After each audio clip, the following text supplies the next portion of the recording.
Assalamualaikum warahmatullahi wabarakatuh. Nama saya Siska Fitriani dari kelas 10 AKL 3 absen 19 akan mengerjakan tugas Simkomdik, yaitu presentasi tentang menganalisis komunikasi sinkron dan asinkron dalam jaringan. Pada video kali ini saya akan menjelaskan 3 bab. Bab yang pertama, komunikasi sinkron, yang terdiri dari pengertian komunikasi sinkron, contoh komunikasi sinkron, dan kelebihan dan kekurangan komunikasi sinkron. Bab yang kedua, komunikasi asinkron, yang terdiri dari pengertian komunikasi asinkron, contoh komunikasi asinkron, dan kelebihan dan kekurangan komunikasi asinkron. Dan bab yang ketiga yaitu fungsi komunikasi dalam jaringan. Adapun bab yang pertama, komunikasi sinkron. A. Pengertian komunikasi sinkron atau serempak. Komunikasi sinkron atau serempak adalah komunikasi menggunakan komputer sebagai media yang terjadi secara serempak, waktunya nyata atau real time. B. Contoh komunikasi sinkron. Text chat. Text chat adalah sebuah fitur aplikasi atau program dalam jaringan internet untuk berkomunikasi dan bersosialisasi langsung sesama pemakai internet yang sedang daring atau sama-sama menggunakan internet. Komunikasi teks dapat mengirim pesan dengan teks kepada orang yang dituju, kemudian orang yang dituju membalas pesan dengan teks pula, demikian seterusnya. Itulah proses terjadinya teks chatting. Yang kedua, video chat. Video chat adalah teknologi untuk melakukan interaksi audio dan video secara real time antara pengguna di lokasi yang berbeda. Biasanya dilakukan di perangkat komputer maupun tablet atau smartphone yang disebut juga video call.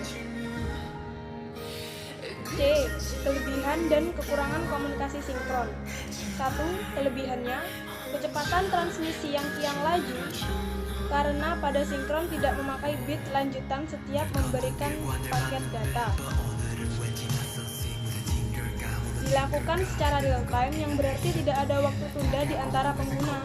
Dapat dilakukan secara massal, dapat melakukan grouping, memungkinkan untuk melakukan komunikasi visual. Kekurangannya, tidak bisa mewakili emosi pengguna, harus online untuk bisa berkomunikasi secara langsung, menggunakan lebih banyak kuota internet, apalagi kalau menggunakan video call. Bab yang kedua, komunikasi asinkron. A. Pengertian komunikasi asinkron atau tak serempak. Komunikasi asinkron atau tak serempak adalah komunikasi menggunakan perangkat komputer dan dilakukan secara tunda. B.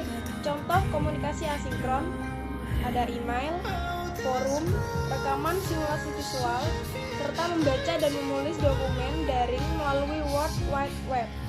Yang C. Kelebihan dan kekurangan komunikasi asinkron.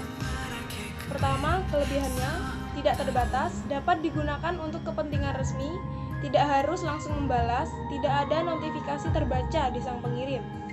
Kekurangannya hanya mencakup hal-hal penting, dan yang kedua, spam. Yang terakhir, bab ketiga adalah fungsi komunikasi dalam jaringan. Beberapa fungsi dari komunikasi jaringan adalah 1.